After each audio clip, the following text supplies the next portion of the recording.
Hello everyone, welcome to my YouTube channel. I am Deepti. I hope आप सभी लोग अच्छे होंगे। गाइस, मेरा छोटा चैनल है। मैं पिछले कई महीनों से बहुत ज़्यादा मेहनत कर रही हूँ ताकि मैं आप लोग के लिए अच्छी और इंटरेस्टिंग स्टोरी ला सकूँ। और प्लीज़ आप लोग मुझे सपोर्ट दिखाइए। आप लोग मेरे चैनल को सब्सक्राइब नहीं कर रहे हैं, मुझे बहुत बुरा लगता है। तो प्लीज़ मेरे चैनल को सब्सक्राइब कीजिए और मेरे वीडियोज़ को ज़्यादा शेयर कीजिए। बिना किसी देरी के स्टार्ट करते हैं आज की कहानी। एक लड़की जिसकी नई शादी हुई होती है, उसको उसके ससुराल से लेने के लिए उसके पापा, उसका भाई और एक ड्राइवर जाता है। ये 3 लोग जाते हैं और उसको उसके ससुराल से वापस उसके मायके लेकर आ रहे होते हैं। क्योंकि उस लड़की की नई नई शादी हुई होती है, इसलिए वो एक दुल्हन की तरह एकदम रेडी होती है। लाल साड़ी, हाथों में लाल चूड़ियाँ और मेहंदी लगे हुए हाथ, एकदम दुल्हन की तरह लगती होती है। रास्ते में जब वो आ रहे थे तभी अचानक से एक सुनसान रोड पड़ती है। अचानक से उनकी टायर के नीचे कोई कील सी आ गई, जिसकी वजह से गाड़ी डिसबैलेंस हो गई और खाई में जाकर गिर गई। उस समय उन सबकी वहीं पर मौत हो गई, लेकिन वो लड़की अभी भी जिंदा थी।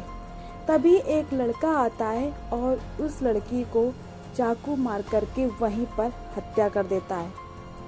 उस दिन के बाद से वो लड़की उस रोड पर लगने लगी।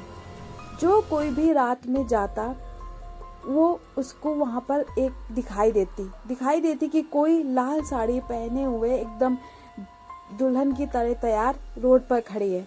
और लोगों को वहां पर वो काफी डराती। कोई कार से जाता तो खटखट आवाज करती ताकि उनका भी एक्सीडेंट हो जाए। एक लड़का जो कि रात में वहीं से जा रहा होता है, तभी अचानक से उसे ऐसा लगता है कि उसकी कार में कोई नॉक कर रहा है। उसने रोका, लेकिन उसे कोई दिखाई नहीं दिया।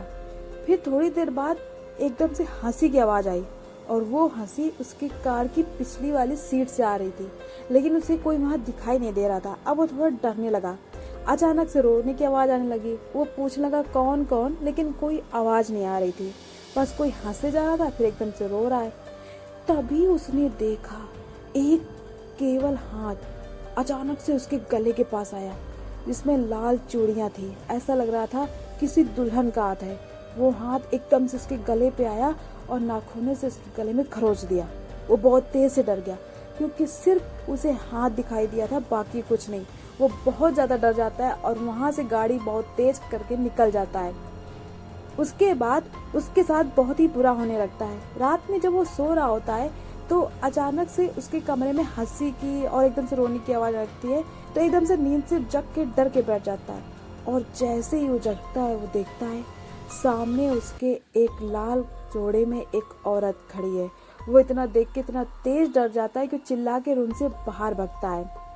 कई दिन तक उसके साथ वही होता है। वो काफी डरा सहमा सा रहने लगता है।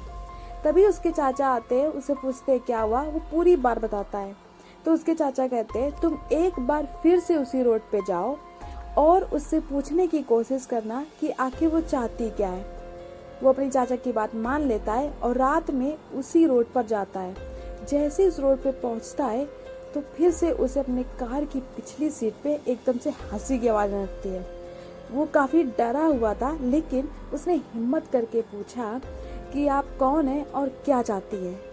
इतना पूछते ही वो औरत बहुत तेज से हंसी और एकदम से रोने लगी और भारी आवाज में बोली चले जाओ यहाँ से, वरना मार दिए जाओगे।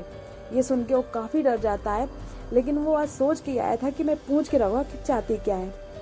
तब उस औरत से काफी पूछने के बाद तब उसने बताया कि जिस लड़के ने उसकी हत्या की थी वो उससे प्यार करता था और वो ये बर्दाश्त नहीं कर पाया कि मेरी शादी कहीं और हो गई। अब मैं बदला चाहती हूँ, मुझे सिर्फ बदला चाहिए। ये कह के वो बहुत तेज से हंसने लगती है और फिर एक बार उसे एकदम से हाथ दिखाई देता है, वही लाल चूड़ियों वाला हाथ, और उस लड़की का गला पकड़ लेता है। वो लड़का काफी देर कोशिश करने के बाद हाथ छुड़ा के वहां से तुरंत निकल जाता है। आज की स्टोरी कैसी लगी कमेंट करके जरूर बताइएगा। मिलते हैं ऐसी दिलचस्प और इंटरेस्टिंग स्टोरी के साथ नेक्स्ट वीडियो में। और गाइस प्लीज मेरे चैनल को सब्सक्राइब कर दीजिए। मेरे छोटे उनको थोड़ा सा अपना सपोर्ट दिखा दीजिए। तब तक के लिए धन्यवाद।